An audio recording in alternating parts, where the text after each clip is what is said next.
Episode ke-235. Mungkinkah selama ini aku mempelajari teknik Raja Sembilan Naga yang tidak lengkap, sementara Kinmu justru menguasai versi aslinya? Ling Yuxiu terdiam. Teknik yang diwariskan keluarga Ling ternyata hanya mencakup bagian awal. Sementara itu, ajaran Kinmu jauh melampaui seluruh pemahamannya. Perbedaannya bagaikan sebuah pohon. Teknik milik keluarga Ling hanyalah satu cabang yang berkembang dari batang utama. Sedangkan teknik yang dimiliki Kinmu adalah batang aslinya. Penuh kemungkinan untuk terus bertumbuh. Selama beberapa generasi, keluarga Ling terus menyempurnakan teknik tersebut hingga mencapai puncaknya pada masa Kaisar Yanfeng. Namun kesempurnaan itu justru membuatnya kehilangan ruang untuk berkembang. Sebaliknya, teknik Raja Sembilan Naga milik Kinmu masih memiliki potensi yang seolah tak berbatas. Ling Yuxiu pun bertanya-tanya dalam hati, bagaimana mungkin hasil kerja keras begitu banyak generasi masih kalah dibandingkan pemahaman Kinmu? Mungkinkah pemuda itu benar-benar seorang jenius langka yang hanya muncul sekali dalam ratusan tahun? Namun Kinmu tidak memikirkan hal itu. Teknik yang ia pelajari dari sarang naga sejati juga belum lengkap. Ia hanya mengajarkan bagian yang berhasil dipahaminya sebagai bentuk balas budi kepada keluarga Ling. Mengembalikan cakram kaisar jelas mustahil. Benda itu merupakan hadiah dari Krepel, dan di Great Ruins ada aturan yang tak pernah dilanggar. Hadiah tidak boleh diminta kembali. Lagi pula, cakram kaisar dan sarang naga sejati merupakan satu kesatuan. Hanya ketika keduanya digabungkan, keseluruhan teknik Raja Sembilan Naga dapat terungkap. Begitu Kinmu mengambil cakram kaisar dari sarang naga, tekanan yang selama ini menekan naga banjir dan naga kilin langsung menghilang. Keduanya memandangnya dengan penuh hormat. Kinmu lalu memerintahkan mereka melanjutkan perjalanan menuju Istana Bintang Naga Langit. Tatapannya kembali tertuju pada sarang naga. Aku menemukan tempat yang sempurna untuk melatih teknik Raja Sembilan Naga. Yuxiu, ikutlah denganku. Tanpa ragu ia menggenggam tangan Ling Yuxiu dan melompat ke dalam sarang naga. Awalnya Ling Yuxiu mengira mereka hanya melompat ke sebuah lembah kecil. Namun semakin dekat, ruang di dalamnya justru membesar. Mereka seolah jatuh ribuan meter ke bawah hingga akhirnya memasuki dunia yang sama sekali berbeda. Di balik pintu masuk kecil itu ternyata tersembunyi ruang raksasa yang membentang puluhan mil. Sarang naga terdiri atas 9 tingkat. Masing-masing jauh lebih luas daripada yang terlihat dari luar. Tak lama kemudian terdengar teriakan. Siung Siang rupanya ikut melompat dan sama terkejutnya saat melihat dunia tersembunyi di dalam sarang naga. Hulinggar yang berada di punggung naga ikut melompat. Dari luar, ia melihat Kinmu dan kedua gadis itu tampak sekecil semut di dalam lembah. Sementara suara mereka terdengar sangat jauh. Ketiganya mulai menjelajahi sarang naga. Saat pertama kali datang ke tempat itu, Kinmu hanya melihat sebagian kecil karena sebagian besar sarang masih tenggelam dalam lahar. Kini ia akhirnya dapat melihat keseluruhan isinya.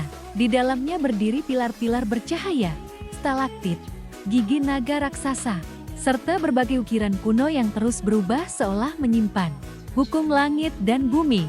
Ling Yuxiu segera merasakan ki naga yang luar biasa pekat memenuhi udara. Ki naga di tempat ini bahkan jauh melampaui ki naga di ibu kota.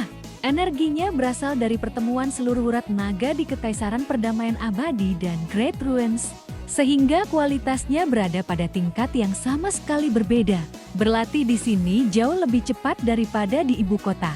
Begitu menjalankan teknik Raja Sembilan Naga, Ling Yuxiu merasakan kultivasinya meningkat pesat.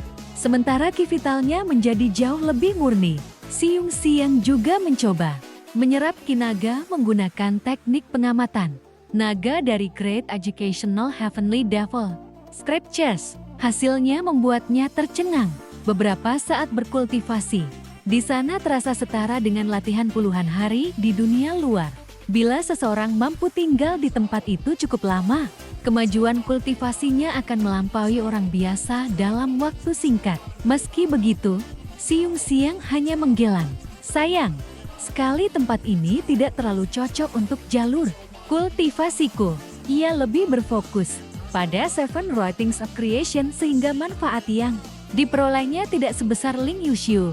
Sementara itu, Qin Mu mulai mempelajari cara menggabungkan teknik penyempurnaan tubuh dari teknik Raja Sembilan Naga ke dalam Overlord Body Sri Elixir Teknik. Menurutnya, teknik Raja Sembilan Naga memiliki metode penyempurnaan tubuh yang sangat kuat, sesuatu yang selama ini menjadi kekurangan tekniknya sendiri. Namun proses penggabungannya sangat sulit. Bahasa naga berbeda dengan bahasa manusia sehingga setiap bagian harus dipahami kembali sebelum dapat disatukan. Dalam waktu singkat, pekerjaan itu mustahil diselesaikan. Tak lama kemudian suara Hulinger terdengar dari luar. "Tuan muda, kita sudah tiba di Istana Bintang Naga Langit." Qin Mu meninggalkan Ling Yuxiu yang masih berkultivasi di dalam sarang naga, lalu membawa Siung Xiang keluar.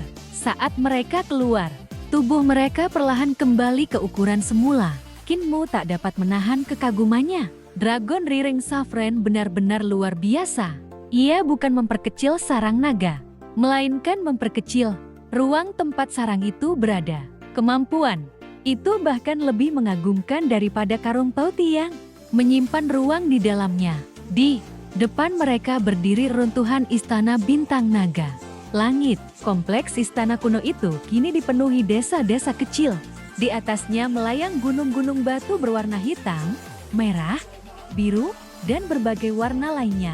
Batu-batu raksasa itu terus bertabrakan, memecahkan serpihan yang berjatuhan tanpa henti. Aneh ya, pecahan besar selalu jatuh di luar desa.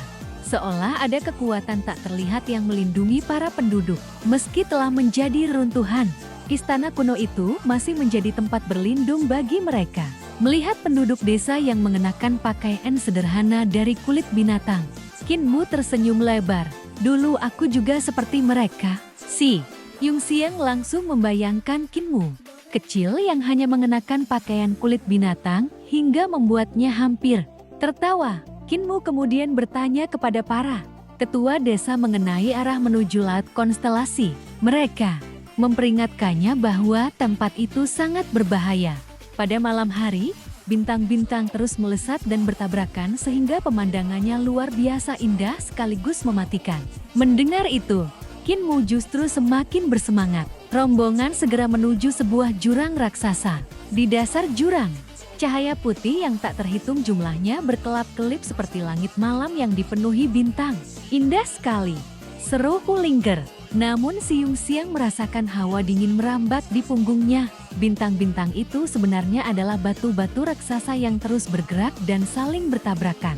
Sesekali angin hitam bertiup dari dasar jurang, melontarkan batu sebesar gunung ke udara.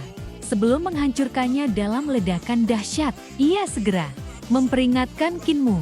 Bahkan ahli setingkat pemimpin sekte mungkin tidak akan bisa kembali hidup dari tempat seperti ini. Qin Mu sendiri masih ragu. Tetapi ia teringat perkataan Yan Jingjing bahwa mereka pernah melewati laut konstelasi untuk mencapai sumur matahari. Mungkin memang ada jalan rahasia yang menghubungkan kedua tempat itu. Akhirnya ia meniup seruling emasnya dan memerintahkan naga banjir memasuki laut konstelasi. Si Yung Xiang pun menyerah untuk terus mengkhawatirkannya. Jika benar mereka harus menghadapi bintang-bintang itu, tak ada gunanya rasa takut. Qin Mu dengan hati-hati menggunakan rahasia pengendalian naga agar rombongan dapat menghindari batu-batu raksasa yang berterbangan. Semakin jauh mereka masuk, pemandangan di sekitar berubah drastis. Mereka seolah memasuki dunia lain yang luas tanpa batas. Di segala arah melayang bintang-bintang sebesar gunung, memancarkan cahaya berwarna-warni. Galaksi raksasa berputar perlahan, sementara jutaan bintang saling bertabrakan dan melepaskan gelombang energi yang mengerikan. Formasi perisai naga surgawi.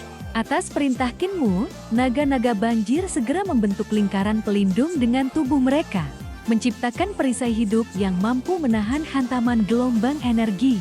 Saat memandang ke pusat galaksi, Qin Mu melihat dua pusaran raksasa berbentuk ikan yin-yang yang menyerupai diagram Taiji. Di atas kedua pusaran itu tampak dua lubang besar bagaikan mata dunia. Hatinya langsung bergetar.